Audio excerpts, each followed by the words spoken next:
Assalamualaikum warahmatullahi wabarakatuh. Apa khabar anak-anak pelajar Seriti Raudatul As-Salihin? Saya doakan semoga anak-anak pelajar tahun 1 Abu Bakar berada dalam keadaan sihat walafiat. InsyaAllah hari ini kita teruskan lagi pembelajaran kita, iaitu tajuk wudu. Pada minggu lepas kita dah pun sentuh mengenai bab wudu, iaitu rukun wudu. Hari ini Ustazah nak ulang kaji semula dengan kamu bab wudu. Kita lihat pengertian ataupun apa yang dimaksudkan dengan wudu. Kita lihat erti wudu ialah membasuh anggota tertentu menggunakan air mutlak. Apa itu air mutlak?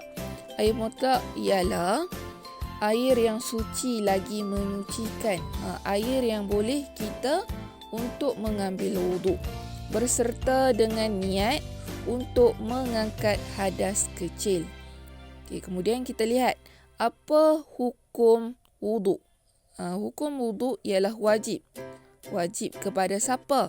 Wajib bagi orang yang hendak melakukan ibadat seperti yang pertama, solat.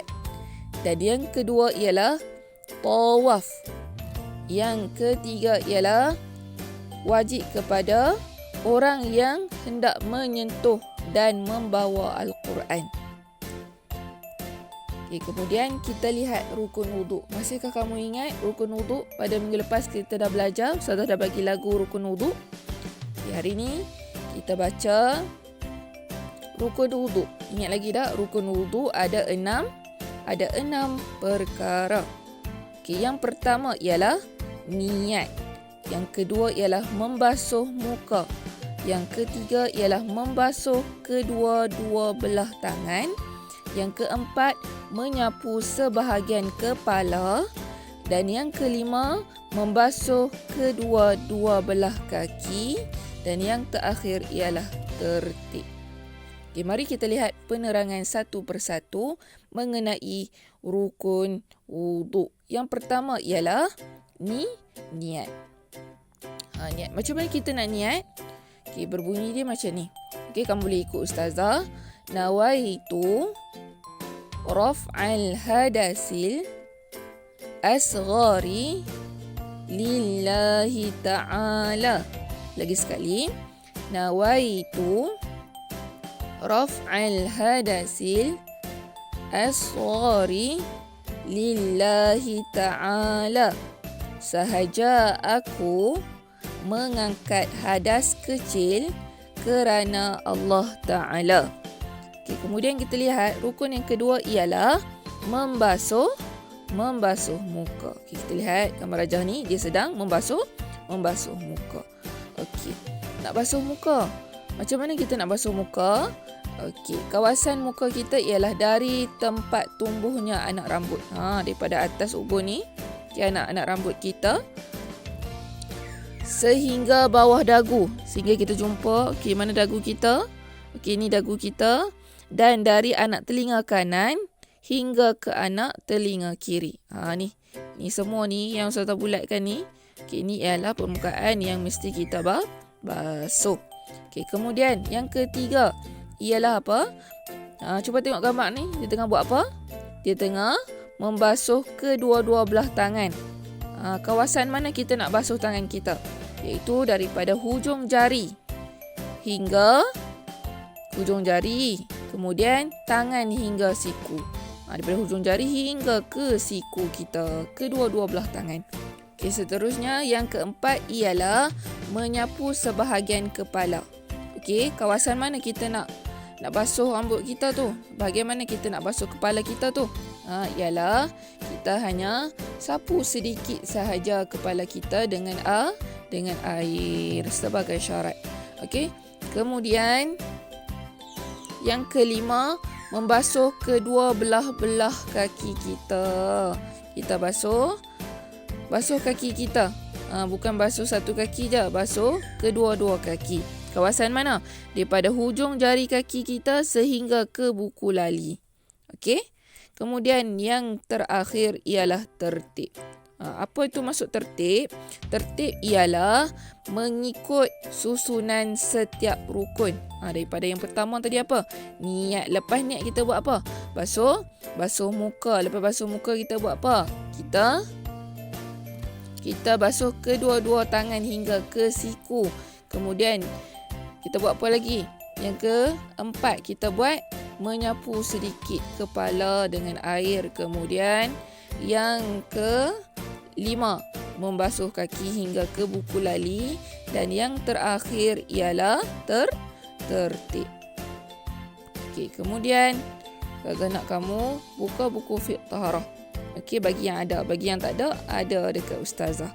Okey, kemudian kita sambung hari ini pembelajaran kita di muka surat 47, iaitu Bismillahirrahmanirrahim, tajuk 12, mengenali anggota wuduk. Okey, setelah baca firman Allah Subhanahu wa taala, a'udzu billahi minasyaitonir rajim. اليوم نختم على أفواههم وتكلمنا أيديهم وتشهد أرجلهم بما كانوا يكسبون. Surah Yasin ayat 65. Maksudnya, pada hari ini kami tutup mulut mereka. Tangan mereka akan berkata kepada kami dan kaki mereka akan memberi kesaksian terhadap apa yang dahulu mereka kerjakan. Okey. Ayat di atas ni dia nak cerita kepada kita mengenai anggota badan kita nanti. Okey, di akhirat kelak nanti Allah tutup mulut kita. Okey, yang akan berbicara ialah kaki tangan kita yang akan menjadi saksi kita apa yang kita kerjakan di atas dunia ni. Kalau kita suka mencuri, adalah balasannya. Kalau kita suka tolong mak ayah, kita suka tolong cikgu, adalah balasannya. Sebab itulah Allah suruh kita mengerjakan apa yang dia suruh dan Allah minta kita jauhi daripada larangannya. Okey, kemudian kita lihat gambar di bawah ni. Kamu nampak gambar apa? Ada berapa gambar? Ada 4 gambar. Okey, kita lihat. Okey, gambar ni nak menunjukkan apa? Iaitu anggota wuduk yang wajib. Anggota wuduk yang wajib kita ketahui ada 4 sahaja. Okey, yang pertama kita lihat ialah muka. Yang kedua ialah tangan ke siku. Dan yang ketiga, kepala. Dan yang terakhir, kaki ke buku lali. Okey, Ustazah ulang semula. 4 anggota wuduk yang wajib ialah yang pertama, muka. Yang kedua, tangan ke siku. Yang ketiga, kepala. Dan yang terakhir, kaki ke buku lali. Okey, seterusnya. Okey, nanti Ustazah akan bagi link. Kamu akan jawab soalan kuis online. Okey, bila kamu tekan link tu, dia akan keluar gambar macam ni lah. Okey, kat sini ada 2 soalan. Iaitu yang pertama. Okay, soalan pertama ni, dia minta kamu suaikan 4 anggota wajib. Iaitu 4 anggota wajib wuduk. Okey, contohnya sini membasuh muka. Okey, nanti akan ada anak panah lah, kamu garis. Cari gambar yang menunjukkan membasuh muka. Okey, faham? Okey, kemudian yang kedua. Ini soalan yang kedua di bawah ni. Okay, dia minta kamu cari ataupun tentukan susun rukun wuduk mengikut nombor yang diberikan. Contohnya niat. Okay, tekan niat lama-lama, tarik naik dekat nombor 1. Okay, bila kamu dah siap, kamu tekan finish dekat bawah ni. Okay, kemudian dia akan naik macam ni lah. Okay, kemudian kamu mesti klik check my answer. Okey, kamu check jawapan kamu dekat sini. Kemudian dia akan naiklah macam ni. 10/10. Ni contoh Ustazah jawab. Okey, kemudian kamu screenshot, hantar gambar ni dekat Ustazah. Okey.